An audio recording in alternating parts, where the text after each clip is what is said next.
That's not a line that I'm telling you guys because I'm in Ireland. That's the truth. Well, we start with breaking news. 49ers quarterback Brock Purdy is expected to start against the Jaguars on Sunday after missing 2 games with toe and left shoulder injuries. The backup, Mac Jones, has led San Francisco to 2 of their first 3 wins. Senior NFL writer Jeremy Fowler joins us now. So Purdy expected to start here. Give us the background. What can you share on how they came to this conclusion? Kevin, he's pretty close last week. He was trending well all week. I was just told they wanted to make sure he could practice in full today. He could move around, get a full workload in. He did so with no limitations. That's why they feel good about clearing him. He doesn't even have an injury designation anymore after what was a close call last week. Mac Jones, who won him 2 games, is beat up. He's got in a knee brace. He's questionable for this game. So he's the one with the issues. Purdy steps in. All along, it was felt that this would be a few weeks. Anything past that would be a bonus, but he's in good shape. Leading me 3-0 49ers without Nick Bosa, though, for the year. That's an issue. Washington Commanders, they are beat up. No Jaden Daniels, no Terry McLaurin. I'll start with Daniels. So I was told that he is trending positively here, but he just wasn't cleared yet medically on that knee. And part of this is a mobility thing. They want to make sure, since he's a dual threat, he can do everything he needs to. McLaurin is a little bit more of a dicey situation. I can rule out surgery, and I was told he's not going on injured reserve. So that's the good news. It's week to week. But beyond that, it's really not a slam dunk that he plays next week. At this point, they just have to see how he progresses. Keep in mind, Marcus Mariota beat his former team, the Raiders, now facing his former team, the Falcons, this weekend. Yes, we love a full circle moment. I want to talk about another quarterback, but one making his first career start for the Giants, and that being Jackson Dart. Yeah. Walk me through why they decided to bail on Russell Wilson already and go with the rookie. So when I checked with people with the Giants, 2 things were clear. They just felt like the play from Wilson was not good enough outside of throwing those deep balls in the Dallas game, which Dallas is a mess in the secondary. The play was just not up to par. You saw it in that last drive against the Chiefs. And it was pointed out to me multiple times this week that Dart simply hit every benchmark that was set for him by head coach Brian Dable and his staff. So throughout the offseason, I kept hearing he was a fast learner, highly motivated, tough as you know what. So he put all that together where they just felt like energy-wise, readiness-wise, he can go out there and play. And also, I was told that Brian Dable spent some of this offseason cooking up plays from looking at college tape, like trying to get new ideas like some of those offensive minds do. So you could even see some creativity with this offense that maybe they didn't have. In some ways, they have to simplify it because he's a rookie. In other ways, they can do even more.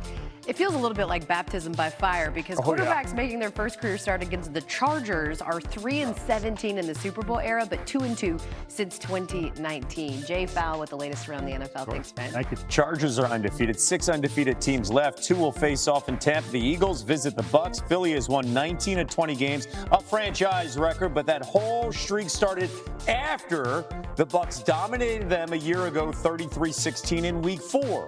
For much more, here's Sal Palantonio.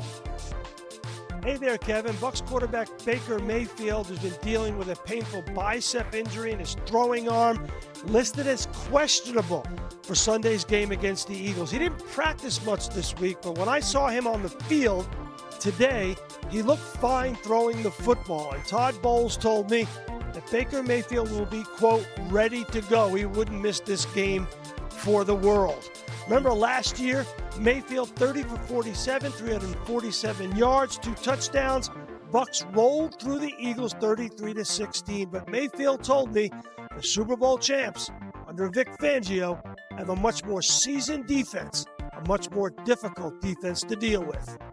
Guys up front, we got to take care of them. So whether it's getting the ball out quick, making them run, obviously we have the advantage here in Tampa with the heat. So trying to tire those guys out, knowing that early in the game, probably not able to take a lot of shots. You hold on the ball an extra tick, they're going to be there. So he does a great job coaching those guys up on the details and the safeties playing from top down. There's not a whole lot of stuff over the top of them. So the Eagles came down a day early to get acclimated to the heat. Unless they're going to have a full-fledged practice, that ain't going to happen. Good news for the Bucs. Wide receiver Chris Godwin is back. Bad news, Mike Evans, the future Hall of Famer, he's out. And in the last 5 games when Evans has not been in the starting lineup, the Bucs have lost 5 straight. In Tampa, Sal Palantonio, ESPN. Now, you heard Sal Pal hit on it. It wasn't just that there was a noticeable difference and that they went winless when Mike Evans wasn't there. They also averaged almost 7 points fewer per game and also averaged 100 less yards. Let's keep it Eagles-Bucks with our Friday mainstay, Mina Kimes. One of these teams will remain undefeated, and one will be handed their first loss after this weekend. So what do you think is going to be the key in this one?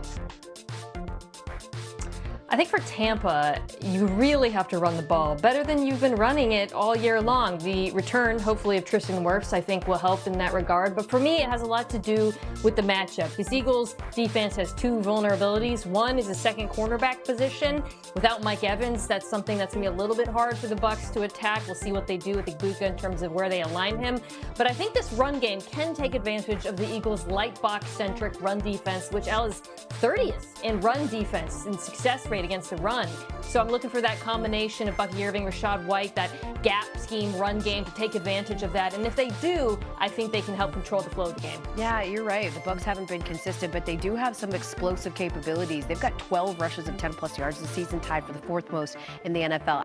Everything is bigger in Texas, and guess what? That includes the drama. The offseason was headlined by Micah Parsons and his push to get a long-term deal done with the Cowboys. And when things went sideways, Jerry Jones surprised many, and he traded his superstar to Green Bay.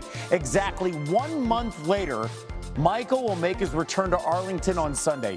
Here's how he got here. I'm Jerry's guy. At the end of the day, whatever it takes for me to just continue to be a Cowboy until I retire, like, I couldn't imagine myself anywhere else. Most of the issues we're in agreement on. I don't view it as urgent at all. I feel like, I'm the best at what I do. Stats, numbers don't lie. They sign the checks. Let's see if they want me to be here at the end of the day. Breaking news. Micah Parsons announced that he had requested a trade from the Dallas Cowboys. Don't lose any sleep over. That's the one thing I would say to our fans. Don't lose any sleep over. I feel good that Mike is going to be out there against the Philadelphia Eagles. The world would know that I want Micah if they knew what I had offered him, and he knows what I offered. When we wanted to send the details to the agents told us to stick it up our ass. Holy... It actually happened. Dallas Cowboys move edge sensation Micah Parsons to Green Bay. I'm very, very excited about the prospects of what we've done for the Cowboys here. We got what we wanted. Yeah. Sure. Okay, more from Jerry in a moment. Before that, look at this. You see now the Packers, a completely different defense, one of the best in the league, and look at the Cowboys, embarrassing. Especially the pass rush. It has struggled mightily this season. Here was Cowboys owner Jerry Jones earlier today on Micah. Listen to this. Now, let's make no mistake about it. Micah is special, and we all know he is, and he can be disruptive. But we have huge amounts of experience with the anecdotes that we've seen used on us for the last 4 years. Right. And while he does make great plays, there is also